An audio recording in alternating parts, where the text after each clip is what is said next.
Senhoras e senhores, sejam bem-vindos ao Maré Zero Podcast. Eu sou o Capitão Jobas e hoje a nossa convidada, Centauro, já comandou o Regimento de Polícia Montada e hoje ela comanda o 19º Batalhão, Batalhão de Copacabana, que recebe os maiores eventos do Brasil.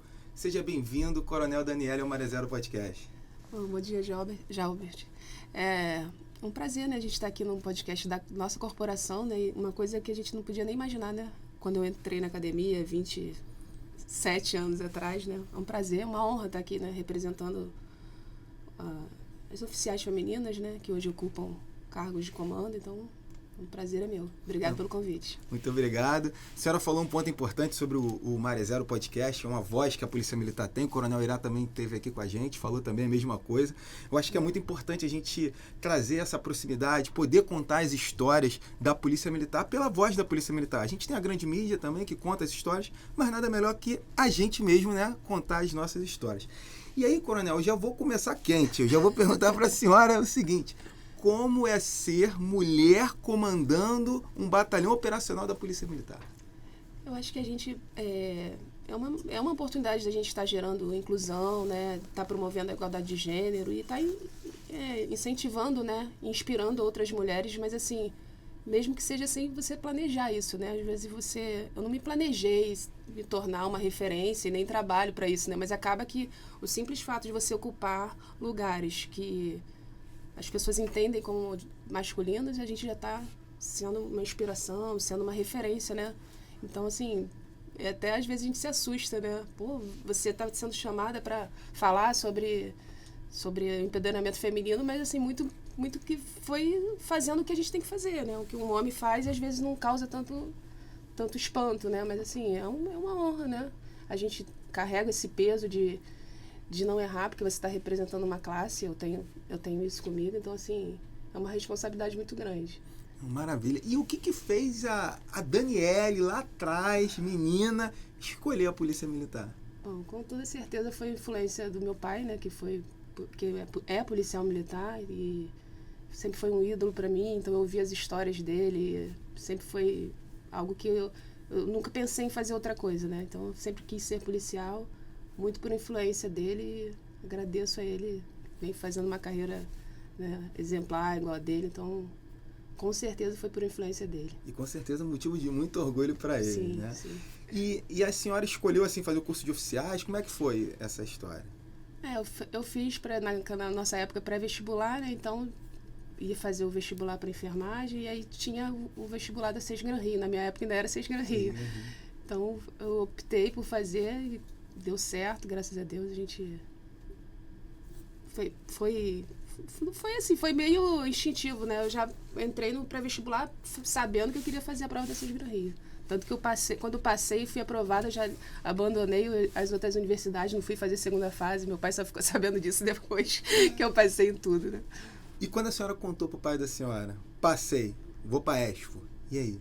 Foi uma alegria muito grande, né, cara? A gente vem de uma família, assim, uma família humilde, então, assim, é uma ascensão, né? Então, foi uma alegria para ele. Ele também, como praça, acho que é sempre um motivo de orgulho, né? Ver um filho encaminhado. E foi uma alegria geral. E acaba você incentivando, né, outras pessoas, amigos. A gente vira uma referência, né? Aquilo que eu falei, a gente vira referência até sem planejar isso. Eu acho, assim, a gente está falando sobre questões de orgulho e tudo mais, a gente estava conversando em bastidores, meu Sim. pai também foi praça, né? Hoje em dia está na reserva. E uma cena assim que eu me lembro bastante, algo que me emocionou bastante, assim, na época, foi na formatura, né? Quando ele me entregou aquela espada, a gente tem até uma foto hoje prestando continência um pro outro, ele já estava na reserva, mas aquilo assim, ele chorando, eu acho que pra gente que vem de uma família humilde, a gente que vem de origem dos praças e tal, sim, essa ascensão é uma conquista muito grande, não só pra gente, quanto pra ele, né? Pra ele, né? Pra família toda, né? Acho que é maravilhoso. E como é que foi a academia pra senhora? Era só a senhora que estava lá como FEM? Tinha outras femininas? A turma era bem grande, né? Nós éramos 24 alunos. Assim, esses dias a gente estava numa solenidade e eu tenho muitas boas lembranças de lá, né? Eu fiz grandes amigos, amigas que a gente tenho certeza que vou carregar para a vida. Tem muitos momentos, né? A gente sofre, mas acaba que a gente tem muitos momentos de aprendizado, de muitas histórias, né, que ficam para a nossa vida, né? Uma mudança radical, né? A gente passa a morar com mais 12 pessoas, né? Com manias diferentes, né? Mas, assim, eu tenho grandes recordações de lá. Foi uma fase muito boa. Acho que a gente, sem saber, mas é a melhor fase da nossa carreira, né? Porque a gente ali tem amizade, não tem concorrência, não tem os problemas de batalhão. Então, assim, eu tenho muitas boas lembranças de lá e foi uma fase muito boa. E pior que todo mundo fala pra gente, o melhor momento de vocês é na academia. Naquela época a gente não consegue acreditar, a gente né? só quer sair, né? Fica naquela, não, tá maluco, isso aqui não pode ser bom. A gente tá protegido, né? Exato. É igual a infância, né? A gente fala pros nossos filhos, é a melhor fase, mas... Porque ali a gente está protegido pelos oficiais e a gente, né? É uma responsabilidade controlada. Sim. Como é que foi a senhora chegar na academia, né? Porque a senhora vem do mundo paisano e aí uma menina chega dentro do ambiente militar. Como é que foi? Como é que foi esse impacto para a senhora? A senhora sentiu alguma dificuldade de adaptação? Não senti muita dificuldade não, mas que aquela coisa do acordar cedo, né? O primeiro ano é um ano muito difícil, né? Da gente se adaptar à rotina. Eu dormia muito em sala de aula, tomei várias LS porque eu dormia muito em sala de aula, porque até o seu organismo se adaptar, né? De acordar cedo, 5h30 tá pronto para fazer uma educação física. Eu acho que foi a pior parte, foi essa, a privação do sono, né? A atividade física também, que não era uma realidade minha, mas assim, acho que foi o choque de realidade, foi a privação do sono. Porque ficar longe de casa, acho que tem pessoas que sentem mais, né? Mas aí eu levei de boa. É porque, assim, é excesso de atividades que a gente tem, né? A gente começa cedo sem saber a hora que a gente vai terminar. Então, essa questão dessa privação também, ela é... Para quem está chegando, está se adaptando. É uma rotina totalmente diferente, né? A gente que vem do mundo civil, chega ali, tem muitas pessoas assim que dá aquela crise, né? De choro e acha que não vai aguentar, mas depois que passa o primeiro mês, fica todo mundo adaptado e... E a senhora pegou internato, né? Foi os 3 anos, não? Só o primeiro ano. Pegamos internato, os 3 anos. Os 3 anos. Já porque, assim, depende muito hoje, né? Tem turma que fica 3 anos, tem turma que fica 1 ano. A minha meio que foi mista, começou com o internato, parou, depois voltou, parou de novo. A gente deu sorte que a gente teve um comandante de corpo de alunos que era bem carinhoso com a gente. Falecido Coronel Nóbrega, cuidava muito bem da gente, tinha problema até com os nossos veteranos, que ele tinha um zelo, assim, protegia muita gente, as filhas dele eram da nossa idade, então ele mesmo, assim, tem coisas assim que não chega a ser, tem algumas coisas que a gente acha que é machismo, mas é um excesso de proteção, né? A gente foi muito protegida, e depois que ele foi embora, a gente sentiu um pouquinho, já no final do primeiro ano, que a gente virou bicharal mesmo. Faz parte. E aí, a senhora se formou e foi para onde? Me formei e fui para o Regimento de Polícia Militar. A senhora já conhecia a cavalaria antes? Já tinha ideia? Não, conhecia, porque eu morava em Campo Grande, a gente via aquela pedra de longe, né? Quem mora em Campo Grande, de onde olha para o alto, vê aquela pedra. E aí, durante as aulas, né, de cavalaria, até uma amiga de turma, a Camille, falou, vamos pro regimento, só você aprender a montar e tal. Aí comecei a fazer as aulas, e era perto da minha casa, eu morava em Campo Grande, então falei assim, vou tentar, né? Mas foi um grande desafio, porque eu não montava, né? Então eu tive que aprender, e foi meu primeiro grande desafio, foi aprender a montar cavalo. E aí a senhora chegou lá, fez o curso, né? O CPMON, o curso de policiamento montado. Como é que foi o curso? Por isso que chama de Centauro, né? Na verdade, o curso quando eu cheguei, aspirante, a gente ainda não tinha o curso, né? A gente montava tudo, tinha aula de equitação e tudo, mas a gente não tinha um curso nosso. Tínhamos cursos em outros estados. E aí o Coronel Samarra, acho que em 2007, eu não lembro bem, criou o curso para praças, e o meu eu fiz em 2008, primeiro de oficiais. Nós fomos 8 oficiais, fizemos o curso. E é um motivo de orgulho, né? Que a gente pode realmente representar e estar especializado.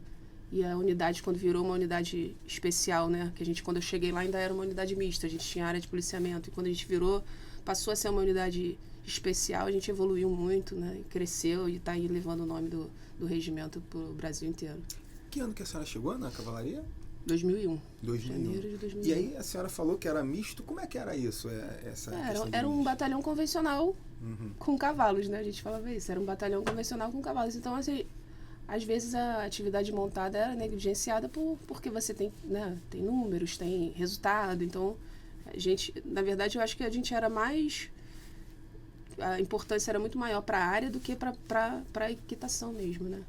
E aí, quando você cria essa separação, aí você pode se dedicar exclusivamente para a atividade montada, e eu acho que deu um grande salto, né, para o regimento. que foi o que aconteceu, né? Na época, a gente fazia o papel do 40, né? Hoje a gente era responsável pela área de Campo Grande, que é um bairro enorme, com vários problemas, então a gente não tinha como se dedicar exclusivamente. Então, acaba que dividia, né? Tinha pessoas que iam muito mais para a área do cavalo, alguns ficavam na área operacional. A gente tinha que se dividir ali nas duas coisas. Aí, depois que especializou, acho que... que aí consegue já mais dar um gás, né? Pô, agora a gente só... Pra mim, hoje, eu achei que foi bom, né? Hoje, olhando minha carreira, porque eu trabalhei num batalhão convencional, né? Que tinha área de policiamento, então eu trabalhei no trânsito, né? Tinha GAT, tinha tudo, né? Lá tem comunidade, então acabou que foi bom pra mim, porque eu passei muitos anos no regimento, mas eu tive esse período que tinha uma unidade convencional dentro do... Ao mesmo tempo que a senhora trabalhava numa unidade especializada, que era o RP Monte, a senhora também trabalhava numa unidade convencional, operacional, que... Como outra qualquer, que hoje é o 40, né? E aí eu fico pensando, hoje, né, que loucura, a gente planejando alguma coisa de cavalaria, de ver alguma... E daqui a pouco manifestação, e daqui a pouco tem que pensar no policiamento daqui, fazer um planejamento, policiamento local do bairro, manda a viatura pra cá, manda cavalo pra lá. Realmente. Uma loucura. Tinha épocas que a gente respondia 2 comandos intermediários, né? Então a gente concorria às escalas de 2 comandos intermediários.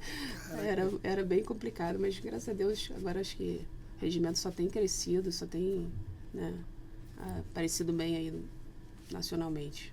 E aí a senhora se formou, foi para a cavalaria, rodou algumas outras unidades e foi agraciada com o primeiro comando, justamente na cavalaria. Como é que foi a notícia, primeiro? Como é que a senhora recebeu essa notícia? Eu estava de licença maternidade, né? Estava terminando com 8 meses e meio, aí o Coronel Nogueira me ligou, o chefe de Estado-Maior, e falou, e aí, volta quando? Eu falei assim, quando o senhor quiser. Ele, não, tô falando sério, já dá para voltar? Eu falei, já. Ele, tu vai assumir o regimento. Aí, assim, é aquele baque, né? Porque a unidade, que me recebeu aspirante, foi uma emoção muito grande. Acho que depois de você ser mãe, assim, hoje, na minha vida, foi um dos momentos mais emocionantes, né? Quando você chega lá e... Eu assumi do Coronel Menezes, né? Ele estava saindo, no nosso secretário. Então, quando você se vê ali, né? Do lado de um oficial que sempre foi um exemplo para mim, né? Eu cheguei lá, ele já era capitão, e aí a ficha começa a cair, né? Foi muito emocionante, foi uma honra, assim, você poder ser comandante da unidade que você chegou aspirante, numa unidade que você se identifica e passou quase metade da minha vida, né? Foi um dos momentos muito... Tanto que eu me dediquei bastante, tentei dar o meu melhor em tudo que eu faço, né? Mas, assim, no regimento a gente tem aquele apreço, como se fosse a nossa casa, né? Foi muito emocionante. E aí, quando a senhora saiu do RP Monte, a época ainda era essa questão do batalhão misto. E aí a senhora retorna, já é só o batalhão especializado. A senhora sentiu muita diferença nisso? Não, na verdade eu saí de lá major, né? Então eu saí, eu ainda trabalhei já. Antes de ser comandante, eu trabalhei também no batalhão. A senhora já pegou, teve Já. Eu participei da divisão da unidade, né? Junto com o Coronel Samar, aquela parte de dividir efetivo, dividir o prédio, né? Que ficou funcionando por um grande tempo ainda junto, né? Sim, a gente não chegou a separar, então... Aí eu saí e regressei depois de 4 anos e meio. E como é que foi comandar a cavalaria? Foi uma realização de um sonho, né?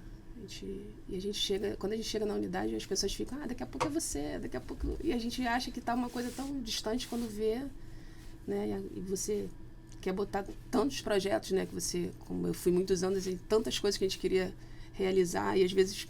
Parece que não dá tempo, né? Eu fiquei lá 2 anos e 6 meses e parece que, assim, ainda tinha um mar de coisas que eu queria ter feito pelaquela unidade, que é uma unidade que eu tenho muito carinho. Mas foi um comando de muito sucesso, fui muito feliz ali.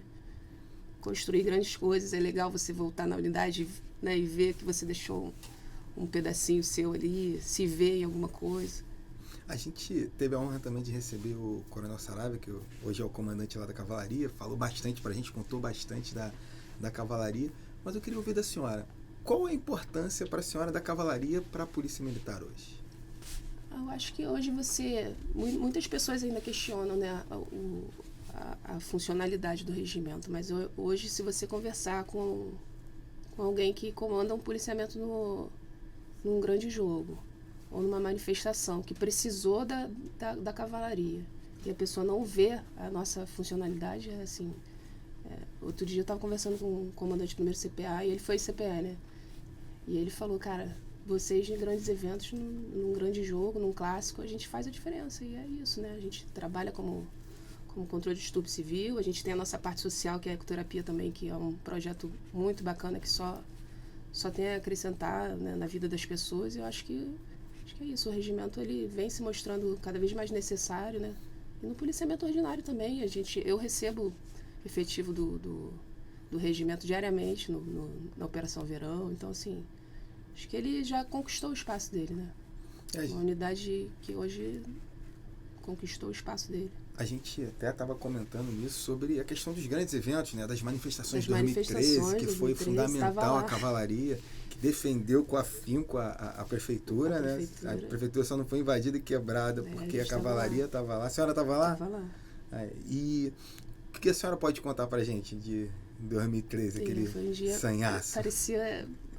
A gente parecia um cenário de guerra mesmo, né? Aquilo ali. A gente estava eu estava no Maracanã, acho que era foi próximo da Copa do Mundo, né? Foi próximo, né? Tinha algum jogo no Maracanã. Eu sei que eu estava no Maracanã e aí a gente não tinha essa coisa hoje de WhatsApp, né? De vídeo. A gente não tinha noção de como estava lá. A gente sabia que estava muito cheio, mas eu estava com uma fração no Maracanã.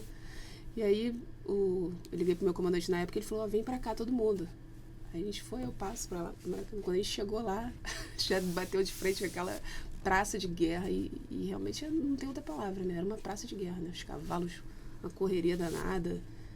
E a gente, quando foi passando pela Presidente Vargas, que você via aquela mar de destruição, né? Ponto de ônibus destruído, poste retorcido.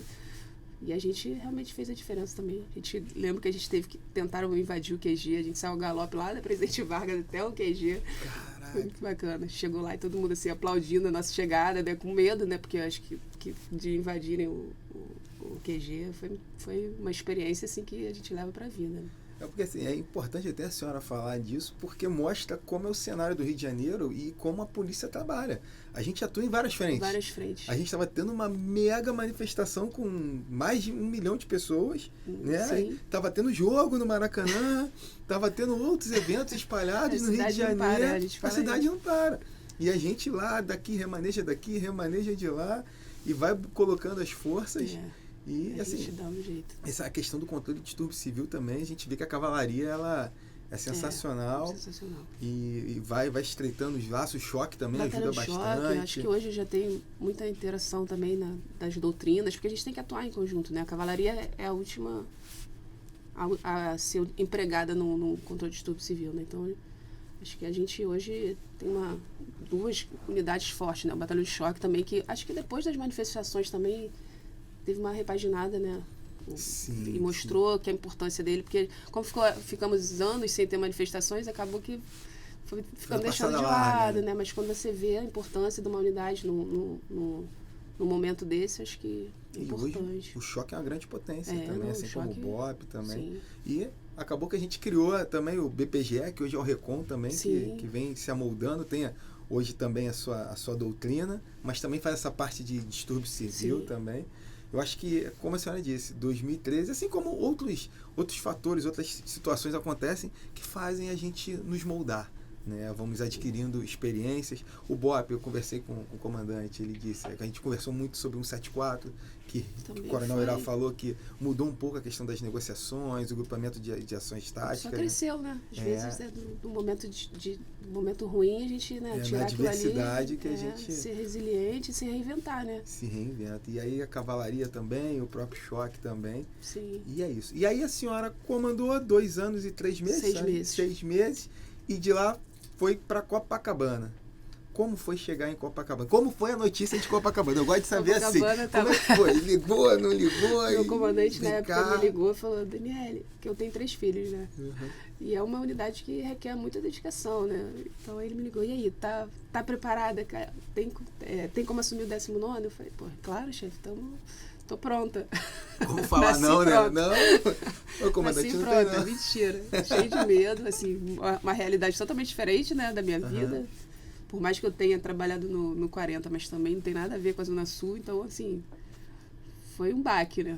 Uma responsabilidade enorme. Assim, eu lembro que a minha primeira semana no 19º, a imprensa fazendo contato, você consegue, faz muito contato com a gente, né? Por causa de um marginal que foi preso com um pijama de vaquinha e isso saiu no jornal, no RJ no outro dia. Tipo assim, as coisas mínimas que acontecem em Copacabana dá uma repercussão. Que aí, hoje, qualquer coisa, eu já sei que a gente já começa a filtrar, né? Não, isso aqui vai dar notícia, mas assim, foi uma coisa que eu me espantei, né? Nossa, caraca, uma coisa boba dessa. E lá o desafio maior que eu acho que Copacabana é isso, né? É a visibilidade, e ali é uma casca de ovo, né? Qualquer coisa que saia do controle, qualquer coisa que saia de errado, a população, uma população muito atuante, reclama dos direitos dele com toda razão. Então, assim, é uma caixa de ressonância enorme, 19º, e foi essa experiência enorme. Eu sou uma pessoa tímida, né? Então chegar lá e tu tem que falar com a imprensa, tem que falar com a população, e todo dia tem gente lá para você receber. Então foi um grande desafio, mas a gente está levando aí, há 2 anos já. 2 anos já. E aí dentro desses 2 anos já foram 3 grandes eventos, né? A Loki, Madonna, Lady Gaga e 2 Réveillões, né? A gente, lembrando aqui dos recortes, a gente vê que os Réveillões, os últimos 2 anos, foram só sucesso. A grande mídia falando muito bem, a população que estava lá, e eu mesmo com a minha equipe, a gente estava lá, a gente pôde presenciar. A gente viu isso também nos grandes eventos. E eu queria que a senhora contasse pra gente como é que é planejar um grande evento. Vamos começando a falar de Madonna, né? Uma artista internacional. Quando foi anunciado, ninguém... será que ela vai vir mesmo? Será que vem? E aí a gente vem ver público vindo de todos os lugares do Brasil e até de fora do Brasil, né?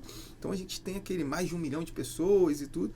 E como é que é planejar um grande evento desse? Acho que a maior dificuldade de você planejar um evento em Copacabana é porque ali não é uma área controlada, né? É uma praia e um bairro em movimento. Então, a gente tentar transformar aquele local num local seguro para as pessoas é o maior desafio, né?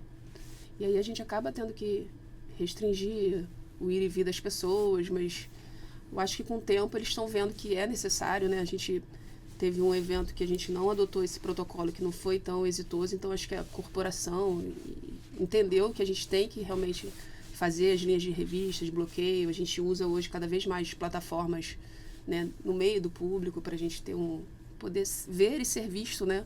Porque na multidão o policiamento se perde, então a gente vem adotando protocolos, a própria tecnologia hoje é uma coisa que a gente não faz mais evento sem, a gente bate o pé, que precisa das câmeras de reconhecimento facial, precisa dos drones fazendo imagens de todo o evento. Então a gente vai criando uma expertise, mas é um planejamento que você começa muitas semanas antes, né? A gente muita reunião com os órgãos municipais, estaduais, dentro da corporação, fora da corporação, com a produção do evento, né?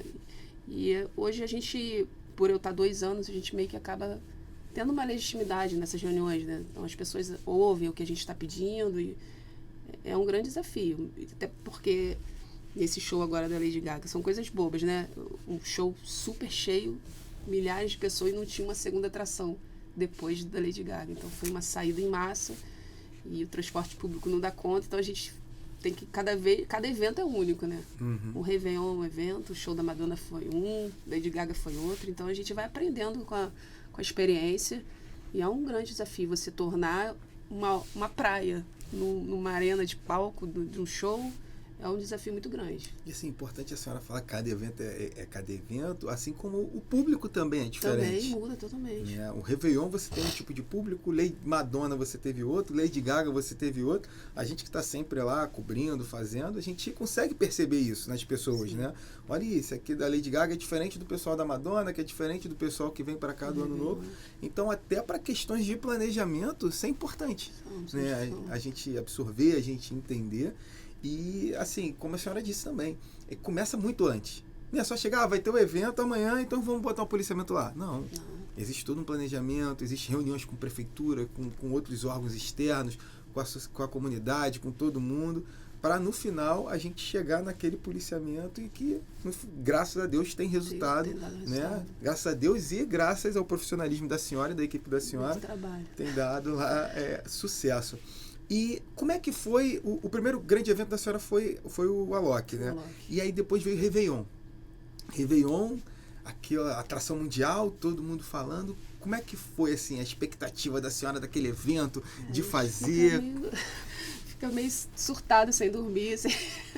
Mas assim, eu sempre gosto muito de ouvir as pessoas, e aí peguei o planejamento anterior, as anotações que o comandante anterior, que é até o coronel Ludogero da minha turma, passou, ó, eu faria isso, melhoraria isso. Então a gente aplicou o que a gente ouviu do antigo comandante, eu e a minha equipe, a gente sentou e viu o que a gente pode melhorar, e aí veio a questão da inovação das câmeras de reconhecimento facial, que foi um grande avanço, né? Foi no meu primeiro Réveillon, a gente já usou, teve prisões, inclusive, no dia. Então, acho que é um grande aprendizado, né? É uma coisa nova para a corporação também, né? Por mais que tenha os megablocos e tudo mais, mas, assim, nada se compara a um Réveillon de Copacabana, até pela repercussão também, né? Sim, sim. Cuidado que a gente tem que ter com o turismo, né? Porque isso impacta até na economia do nosso estado, né? Então, assim, é uma responsabilidade muito grande, mas eu vejo que tem muitos órgãos também aqui envolvidos nisso, que levam isso muito a sério, e por isso que tem dado certo, né? Não é só a polícia militar, acaba que a gente carrega esse peso, né?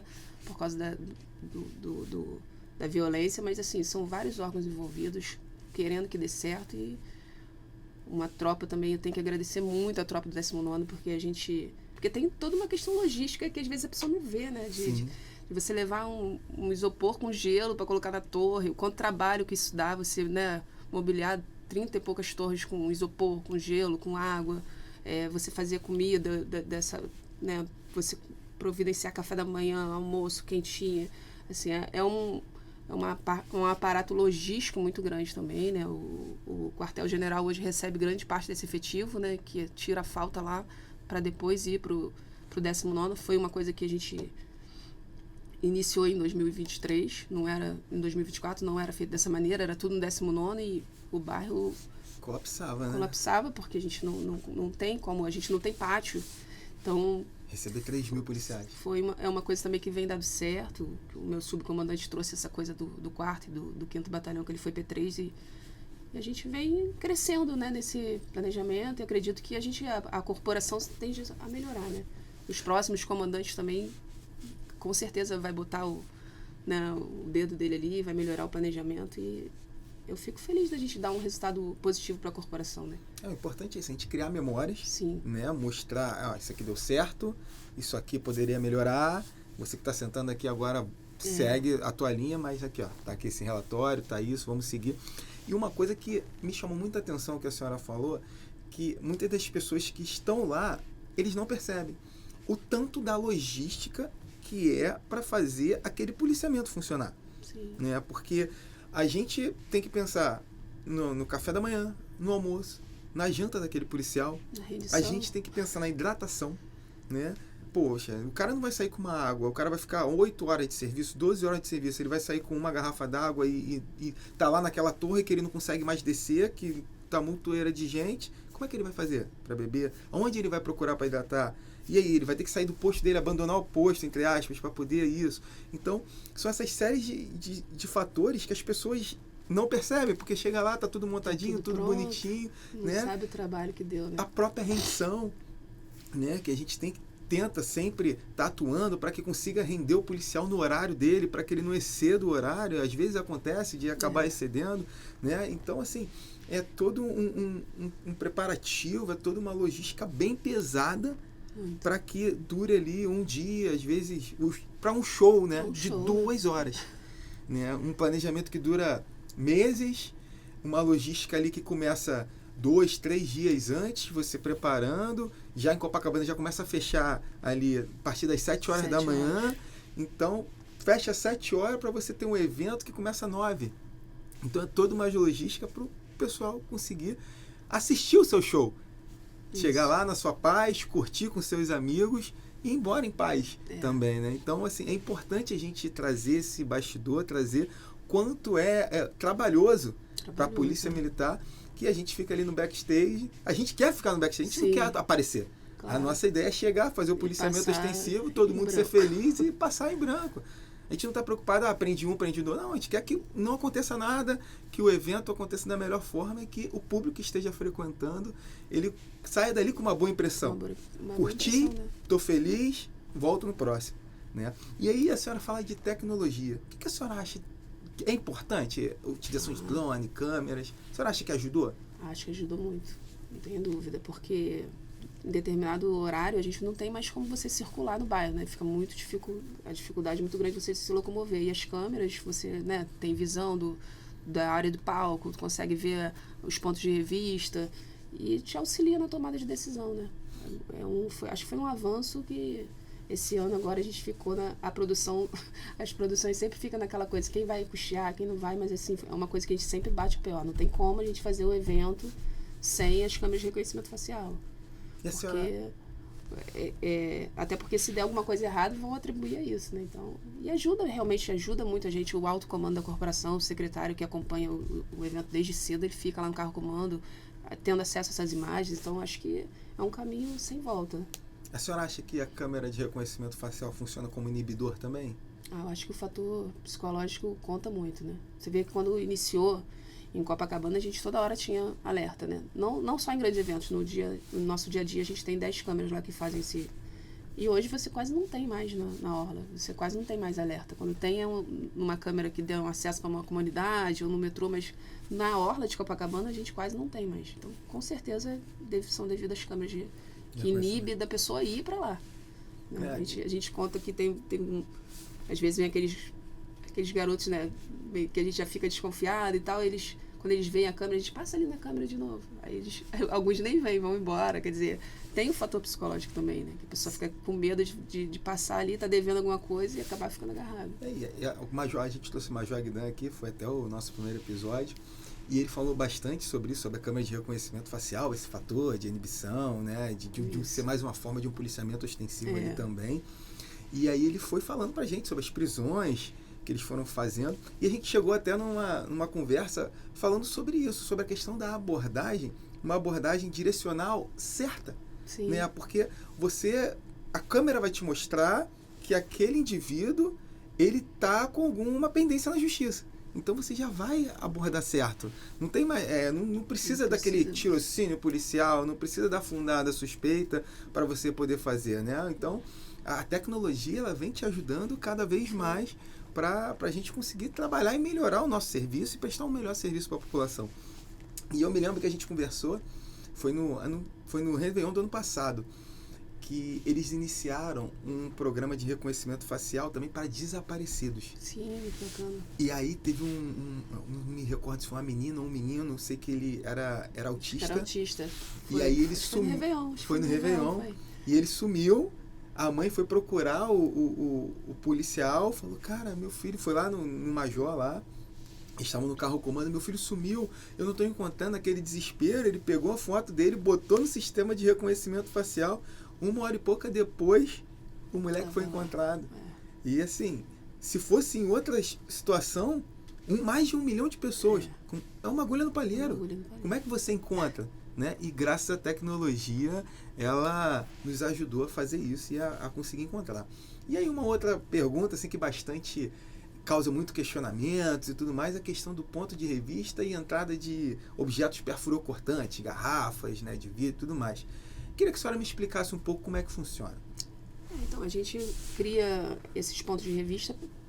A ideia inicial é isso, né? Você evitar a entrada de materiais perfurocortantes, né? Garrafas de vidro, drogas.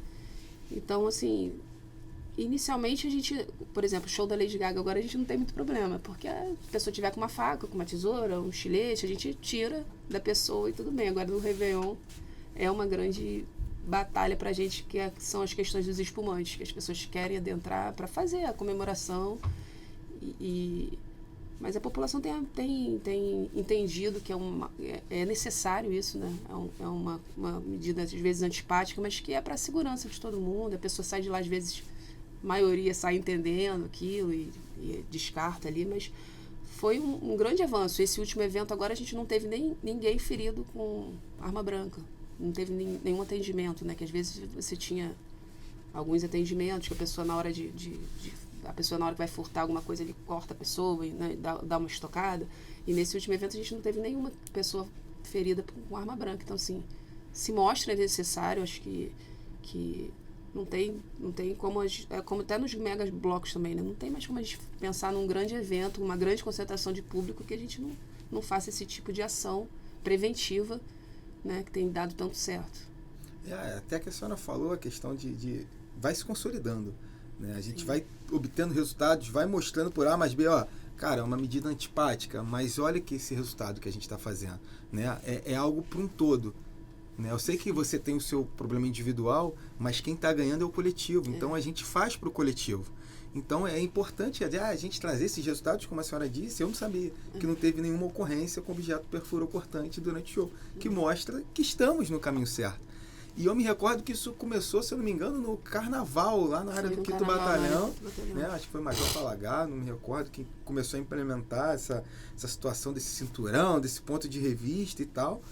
E a Coronel Ludogero também. Levou pro... E aí eles foram pro 19, e aí implementaram lá, deu certo, a senhora chegou e já fez lá também o toque da senhora, foi só questão de evolução, e a gente está vendo, está colhendo esses frutos.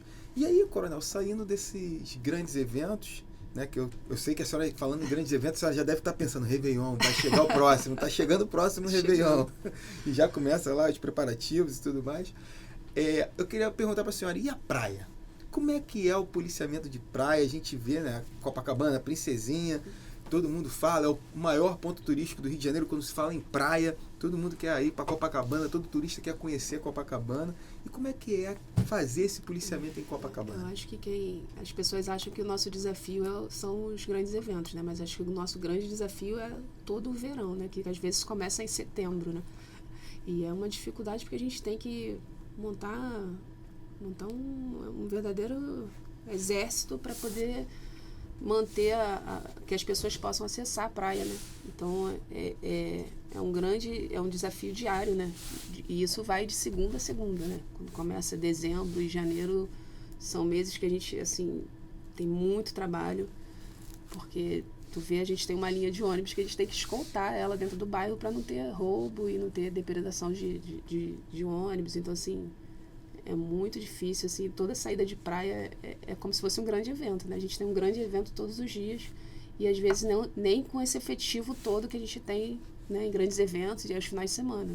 Segunda-feira pode dar um problema, então acaba que a gente tem que fazer uma estratégia ali de ter alguns pontos que a gente já sabe que dá problema e as leis hoje cada vez mais leniente, e a gente, né, até para você abordar um grupo de adolescentes, você tem que estar então a gente vem se adaptando, a gente tem um TAC hoje de ações que a gente tem que a gente não pode adotar durante esse planejamento, então é uma grande dificuldade, assim, que é um desafio muito grande para os batalhões de Zona Sul, né, 23, 2º e 19, acaba que a gente tem que trabalhar ali em conjunto, porque o arpoador dá problema durante o dia, mas a saída de praia é toda na área do 19 do 2º Batalhão, então, assim, o 19º e o 2º Batalhão tem que trabalhar ali em conjunto, quase que no revezamento de escolta de ônibus e para esvaziar o bairro, né? Porque, na verdade, as pessoas chegam ao longo do dia na praia, mas todo mundo quer ir embora no mesmo horário, né? E aí tem a questão dos ônibus, que não dá vazão para retirar todo mundo ao mesmo tempo. É uma dor de cabeça. É uma operação de guerra, né? Teve um comandante nosso que falou isso, e é verdade. É uma operação de guerra diária e, às vezes, sem esse grande aparato que a gente tem num grande evento. Né? E até isso que eu ia citar para a senhora da questão da operação de guerra, porque realmente é a única polícia que monta um exército, um aparato gigantesco para poder receber uma pessoa à praia. Porque a pessoa que vai à praia, ele não tem noção de toda a estrutura que a gente está montando ali atrás. Não, nem sabe. Né? Além do policial que está de serviço no dia, o policial está de extra, aquele extra compulsório, que é o forçado, né, entre aspas, apesar de hoje em dia acabar recebendo pelo RAIS, é forçado, cara, forçado. É a folga dele, né? Então ele está lá no compulsório, né? Existe todo um planejamento e o cara acha que ele chega lá. Assim, ele também não tem ele não tem que se preocupar com isso, que isso aí é nossa profissão, a gente tem que fazer isso.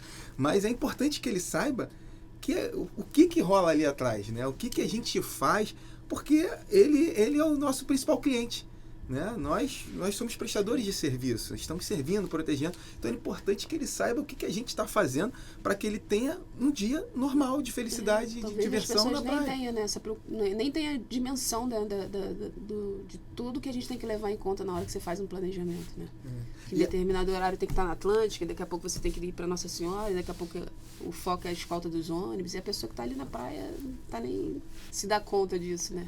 E a senhora falou da escolta de ônibus. Eu me recordo que eu trabalhei no 2º Batalhão, então a gente ficava ali no túnel, próximo ao shopping que tem ali, e aí os motos patrulha do 19 vinham escoltando o ônibus, aí quando chegava no túnel, falou, passa para outro que eu não quero mais, agora é contigo. Aí a gente pegava... Dá um alívio quando chega no túnel ali, ó, agora o problema agora é do 2º Batalhão. Vocês, dá teu jeito. Aí a gente pegava também com um grupamento de moto patrulha, escoltava aqueles ônibus até sair da área e ia até uma zona que não traria mais problema. Porque quando não existia isso ali, até próximo do shopping, tem várias imagens. Depredação, pessoal quebrando ônibus, descendo um montão ali de pessoas cometendo furto no ponto de ônibus, aquela correria. E usando aí, o próprio ônibus, né, como escudo, né? Eles roubam as pessoas e voltam para dentro do ônibus. Exato. Então começou a ser adotado essas medidas e depois dessa medida tomada, acabou, né, isso. E até uma situação que as pessoas não veem, as pessoas olham e não entendem. Por que essa moto aí tá escoltando aquele ônibus? Em vez de estar patrulhando, em vez de estar fazendo trabalho, tá escoltando um ônibus, empresa privada. Não, tem todo um planejamento, tem toda uma história, né? E a gente... Eles reclamam muitas vezes também dos grupos, né? São adolescentes já andam junto em bando, já vão fazendo aquela bagunça, aquela correria, e às vezes as pessoas também não entendem que a gente também não pode simplesmente impedir as pessoas circularem no bairro, né? E mesmo que seja correndo, gritando, e a gente tem essa dificuldade com o morador, dele ter consciência que a gente não pode simplesmente impedir que essas pessoas acessem o bairro de Copacabana, não tem como né? cercear o direito de ir não e vir. pode, a gente não pode funcionar como uma barreira social, né? Então a gente tem que franquear a entrada de todo mundo, né, que quiser acessar a praia. É um programa totalmente e que traz igualdade, né? A praia é um local, né, de igualdade de todo mundo. Qualquer pessoa, a pessoa que mora ali classe social, exatamente, que mora na cobertura na Atlântica, como morador da Zona Norte que é aí na praia. A gente tem que garantir a segurança de todos, né, inclusive deles também. E é um desafio muito grande, porque o morador às vezes não entende também isso, né? Acho que viu aquele grupo andando, tem um grupo, mas são pessoas que estão andando no ponto de ônibus, querem pegar o ônibus e querem ir embora para casa. Quem nunca? Né? Exatamente. Quem nunca saiu da escola e foi direto para a praia, né? Foi com os amigos e tal. Então, assim, é importante a gente dizer isso. A gente não está ali para cercear o direito de ir e vir de ninguém. A gente está ali para fazer a proteção. Caso tenha algum tipo de cometimento de crime, a gente vai... né, tá atuando ali. Eles tinham mania de fazer isso, né? Vir em cima de ônibus. Surfavam nos ônibus. Quebrar janela. Então, assim, nosso foco é nisso, né? Porque não tenha depredação de ônibus, que eles não usem os ônibus para saltar e descer, mas a gente melhorou bastante. Acho que a corporação, esse ano a gente estava conversando, a gente não viu muitas cenas desses menores em cima dos ônibus. Eu assim, não me recordo pensando, a gente lá da comunicação recebe muita assessoria. Com essa estratégia, acho que a gente melhorou bastante. Conseguiu minimizar bastante, né? Como a gente está chegando já no final, e aí eu queria que a senhora deixasse um recado para as mulheres que querem fazer a prova da Polícia Militar, querem ser policial militar. Eu queria que a senhora falasse um pouco disso para elas. Acho que assim, importante para a mulher que quer... Acho que, primeira coisa, a gente que é mulher, a gente tem que saber que a gente pode estar em qualquer lugar, onde a gente quiser. E se quiser vir para a Polícia Militar, que venha vocacionada, né? Que é um local de muita entrega. A gente abre mão de muitas coisas para estar aqui, né? O que eu falo, tenho 3 filhos, né? Tenho minha família, que muitas vezes eu tenho que abdicar de horários de estar com ele para estar aqui. Então, não é simplesmente um trabalho, né? É uma vocação. Acho que a gente tem que vir, estar aqui de peito aberto, mas é uma corporação que dá espaço para as mulheres, né? Eu tenho muito orgulho de falar que eu sou comandante do batalhão, e de inspirar outras pessoas. Então, acho que é isso. Acho que a gente pode ocupar o lugar que a gente quiser, respeitando as nossas diferenças, mas a corporação está aí disponível para as mulheres corajosas que estiverem dispostas a bancar esse desafio. Acho que vai ser um prazer recebê-las. Eu sempre falo isso para minhas policiais, que é um prazer enorme, né? Quando você vê uma policial trabalhando numa RP, né, num GAT, né, e ver também que para elas também deve ser tão ou mais difícil, talvez, para uma comandante. Então, a gente está aqui esperando vocês. Ótimo, Coronel. Muito obrigado pela participação da senhora, tá? Maré Zero Podcast está aberto. Espero que a gente volte a conversar mais. Vamos lá, vamos se preparar para o próximo Réveillon. Tá chegando. Show da Beyoncé. Ainda tem isso aí. E vamos com tudo. Tá bom? Tá bom, tchau, tchau. Você que ficou com a gente até o final, muito obrigado pela presença de vocês. Ó, não deixe de curtir o nosso canal, compartilhar e tamo junto.